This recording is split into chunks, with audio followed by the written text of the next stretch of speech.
The Elder Scrolls Online Crown Store has become a staple of ESO, many different things coming into the game and coming out. There are a few things that have really been game-breaking besides DLC, so the Crown Store hasn't really got that much attention in the payroll category. No one really considers it pay to win. DLC is in every game, and there's a lot of cosmetic and little pointless things in the Crown Store that doesn't really bother anyone. But today I wanted to talk about something that was a little bit forgotten, and this is the banker and merchant personal assistants. Now, when they came out, they were a very, very big deal, and it was a absolute outcry. It cost you 5,000 crowns to get one of these assistants. So, you might be thinking, they must be very, very good. That is a $40 price tag. You can either get 2 DLC packs and some other things from the Crown Store, or you can get the new Morrowind DLC. That is huge. Several people do not even have Morrowind, while a lot of people have these merchants. Morrowind is an absolutely massive package with tons of content and added a new PvP game mode. Morrowind was the biggest thing to happen since the game came out. And when these merchants released, they were supposed to be a very revolutionary item. And I know they are very old, but today I wanted to talk about if they are worth it and which one to buy. I'm making this video for any low levels who haven't bought very much DLC, or for anyone who's even considering buying the merchant or the banker. This is a very big investment. There are several things you can get in this game for $40. And while everything in the Crown Store sometimes seems expensive, $40 is a lot of money regardless of how expensive everything is. So I want to tell you guys exactly how helpful the merchants and bankers are. So let's get straight into it.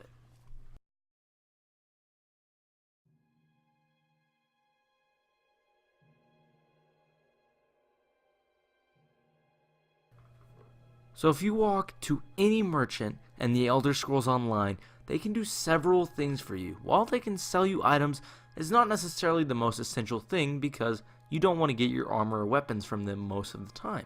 So usually people use merchants to repair their items, buy repair kits, buy lockpicks, buy soul gems, buy potions, or to sell their goods.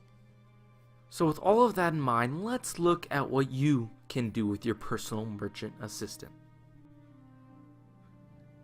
So you can summon your merchant at any time as long as you're not in a PvP match or in Cyrodiil.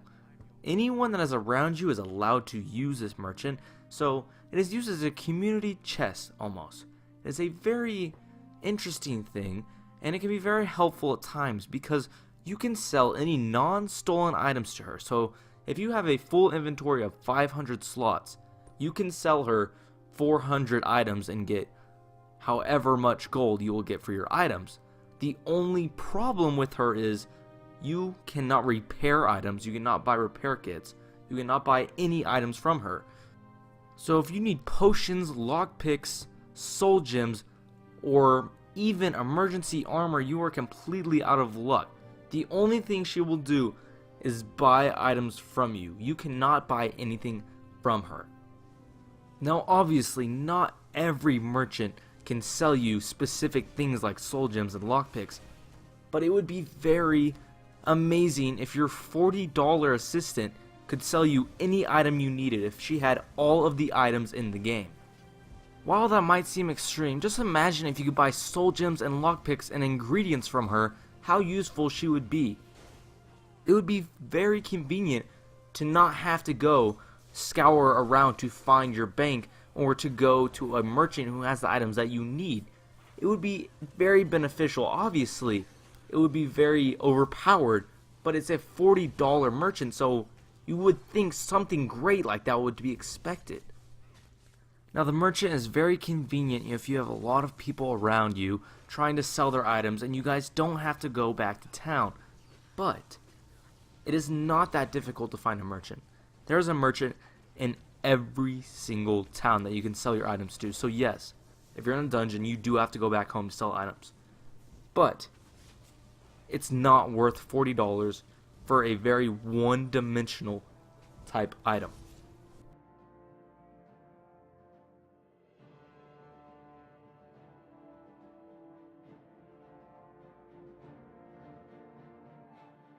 There also is the personal banker in the Elder Scrolls Online Crown Store.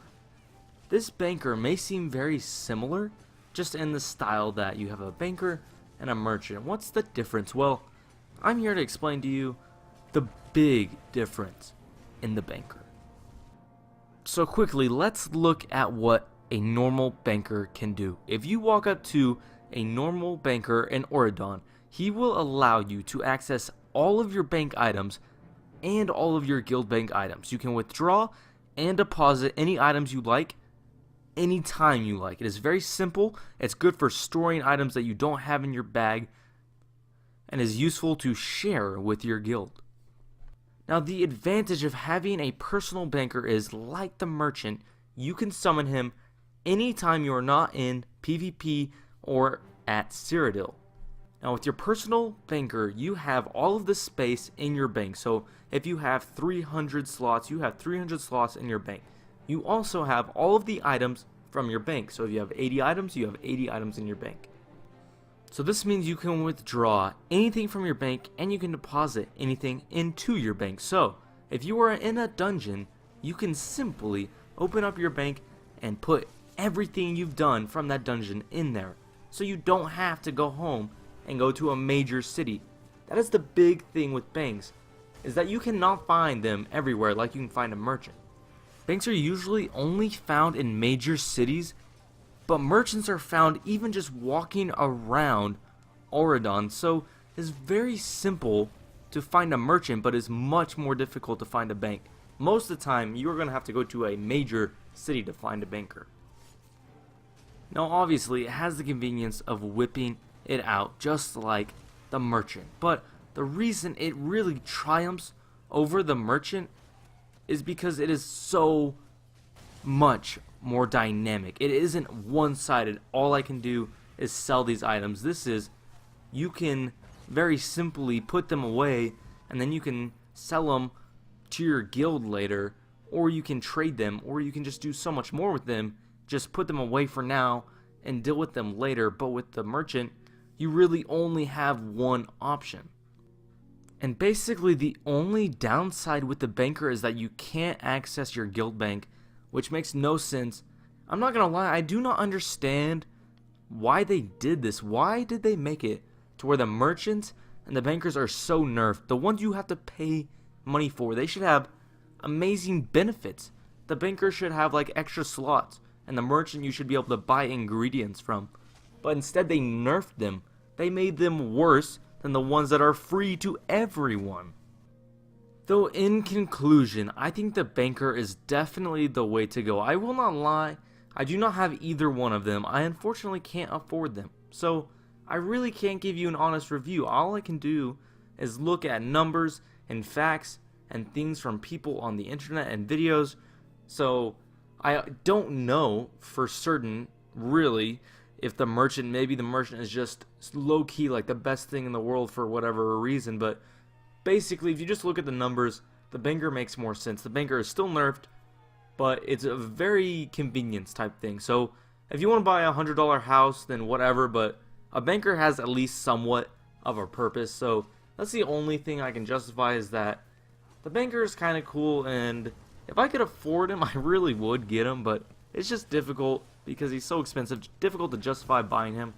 But I would definitely say the banker wins over the merchant, even though they're still both $40, which is very, very steep. So that's your decision, but I would go with the banker easily. Well, either way, guys, thank you so much for watching. I really appreciate it, and I know this is kind of a weird video because it's so old, and it was a really big deal in 2016, and unfortunately, I wasn't here making YouTube videos in 2016 for ESO, so I really want to make a video over it just because it's a big deal. Honestly, a lot of people don't think about it, but it is a really interesting investment, and I just want to help somebody out. Honestly, it is an old idea, but at the very least, if I can help one person out, then I did my job. So that's the whole point. I know that these are kind of old, but I'm making how-to videos for low levels because I'm a low level still, so it just kind of makes sense. It's really a lot of research for me. I'm just trying to help people out. So thank you guys so much for watching.